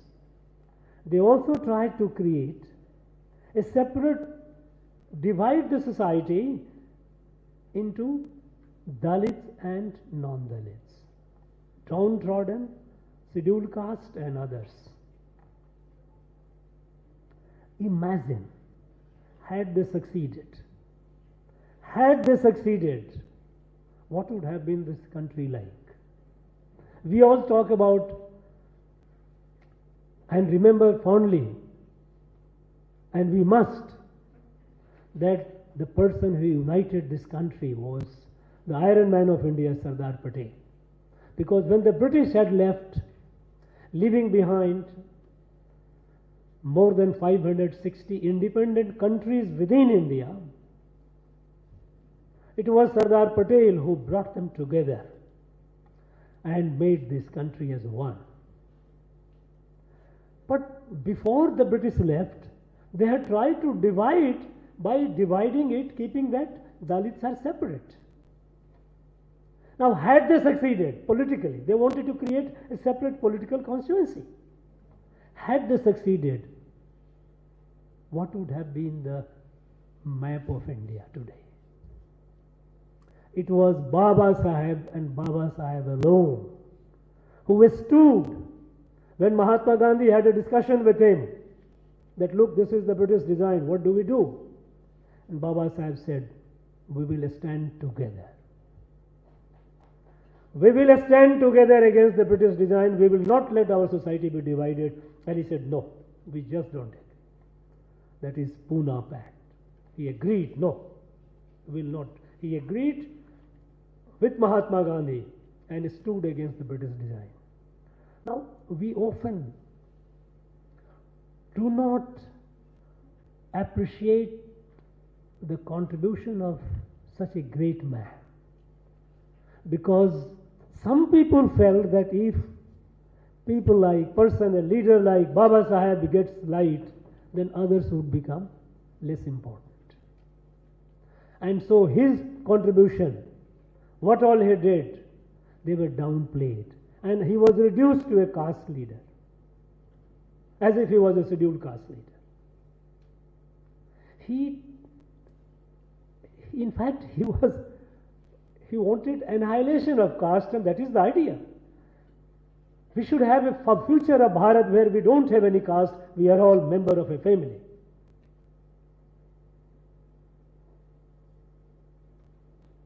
He imagined his idea of Bharat, this India was what some students of law college, they sang the Bharatiyar song, Parakule Nandanad. This Bharatiyar Bharat, to create that was the dream of Baba Saheb. And today, on his 123rd birth anniversary, let us all commit ourselves to make this country what Baba Saheb dreamed. A strong, united country, and the leader of the world, which is the jewel of the world, which leads the world in all aspects for the good of the humanity. Baba Saheb, the constitution that he gave, that constitution also has a chapter which is, this is one article chapter which is not much talked about. I am sure even the law university students would not be giving much attention to it. And that is fundamental duties. The constitutional obligation to perform certain duties. I think these are essential to make the country of the dream of Baba Saheb. Today, I am so happy to see this assembly of young leaders of Bharat. You are the future of our country. Young students. You are at an age where you have the capacity to bring about the change. And when we have a national leader, the Prime Minister, who is fulfilling the dream of, trying to fulfill the dream of Baba Saheb, to make one united, strong Bharat, sabka saath, sabka vikas, sabka prayas, ellaru udunam, ellaru kagavum, ellaru muyarshiyum, all together build this country.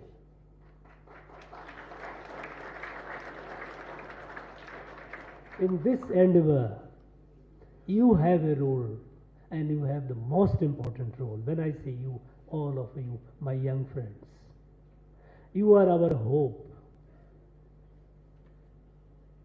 You and you alone can fulfill the destiny of Bharat.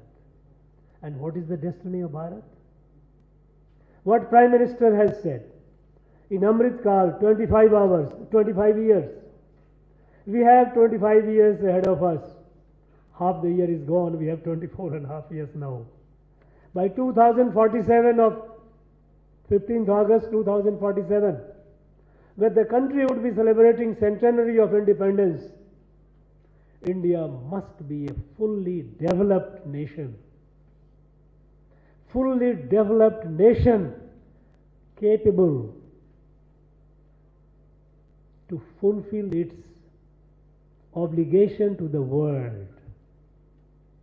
The obligation to the world is Vasudhaiva Kutumbakam. Create a world as a family. But that is possible only when India is fully developed. India becomes so strong in every aspect that it leads the world for the good of the world. And to fulfill that, each one of you, God will bless you with long years and good health.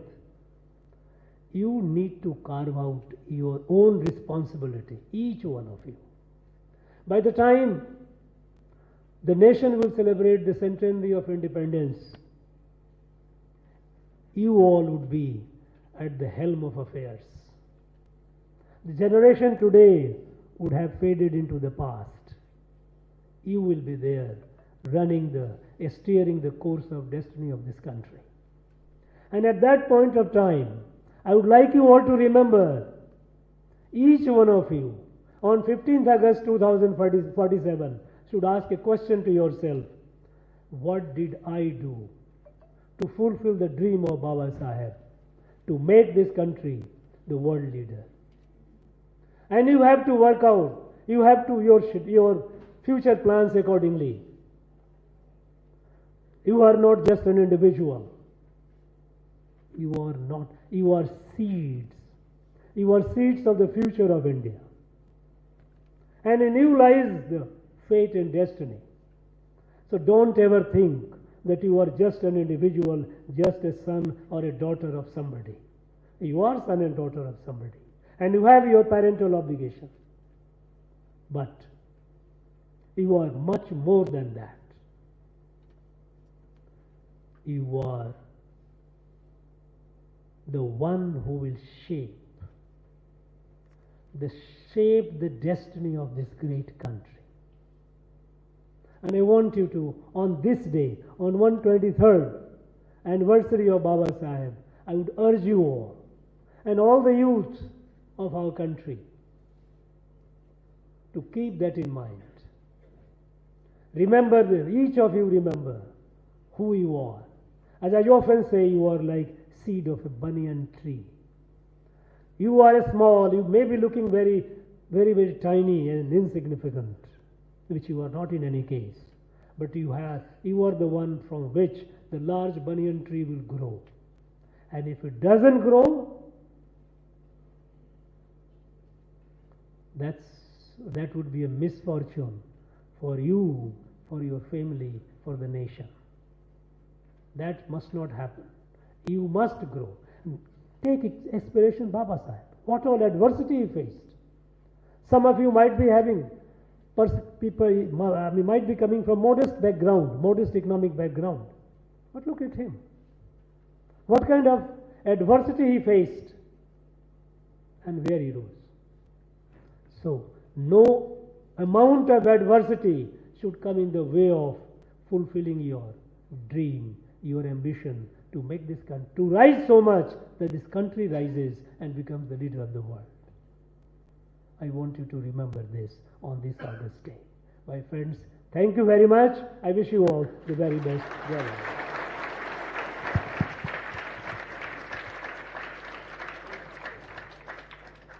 Thank you, sir. Thank you so much.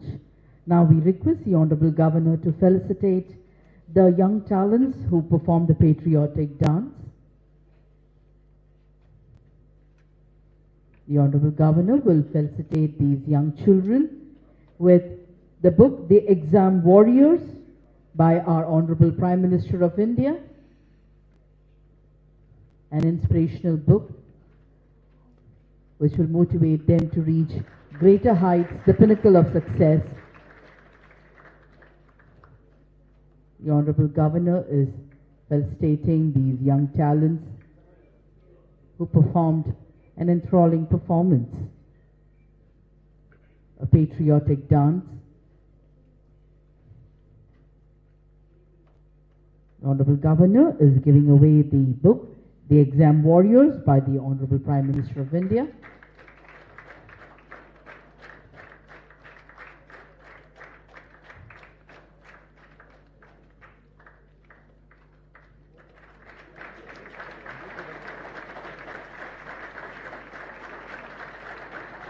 The Honorable Governor is giving away the books. Let's move. We don't have a greater treasure than the knowledge, the books, which will last for long.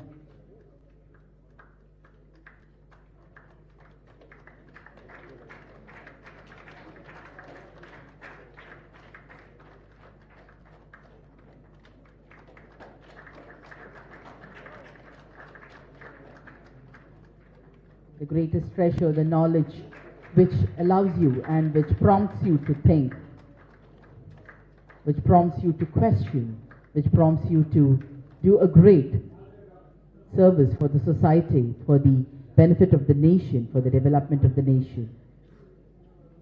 These young talents are taking a group photograph with the Honorable Governor.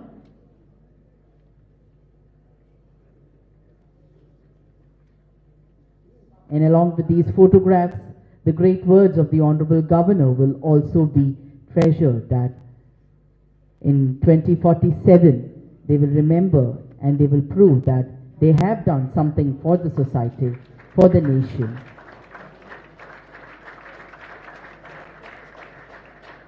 Thank you, sir. Now we call upon Manushri, who will propose the vote of thanks. She is a student of the Tamil Nadu Dr. Ambedkar Law University. Good afternoon, everyone. I would like to start my vote of thanks by quoting the words of Dr. Ambedkar, saying, "The duty must be performed, let the efforts be successful or not, let the work be appreciated or not. When a man's sincerity of purpose and capacity, even his enemies will come to respect him." The aura of this man is so powerful that Ambedkar Jayanti is commemorated far beyond India's borders. It is no surprise that his birthday is commemorated with such pride as Ambedkar Jayanti. The celebrated Indian jurist, economist, politician and social reformer is not only regarded as architect of Indian constitution but also one of the founding fathers of republic in shaping India's future as a democracy and ensuring rights for all the citizens. I, Manushri, on behalf of all the students, fraternity, feel so grateful and honored to be a part of this event. We extend our hearty gratitude to the Honorable Governor of Tamil Nadu for giving us a chance to not just celebrate the day, but also to learn about the man, his ideologies and his life. We would also like to acknowledge our gratitude to Justice Sir Swaminathan for exposing your theory on fraternity and also for sharing your personal connections with Dr. Ambedkar, which was really inspiring. I would also extend my gratitude to Thiru Venkateshan sir for his valuable speech on Ambedkar. We're just awestruck with the relevance of Ambedkar's thoughts in today's world. Thank you, sir. I would like to conclude by saying, opportunities are rare in this life and fairness rarer still. So when you discover a fair opportunity, go after as if it were your last, because it will never be. Thank you once again for having us, sir. This opportunity means a lot. Thank you. Thank you all. We request you all to raise for the national anthem.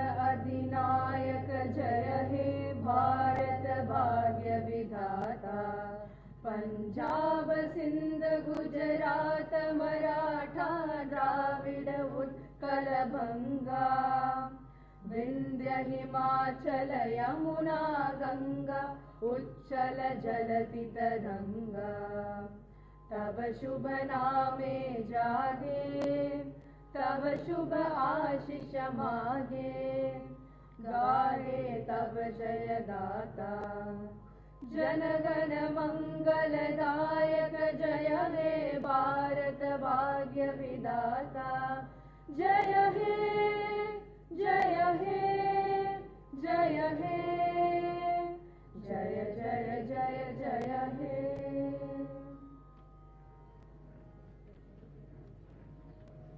We thank all the dignitaries for joining us on this wonderful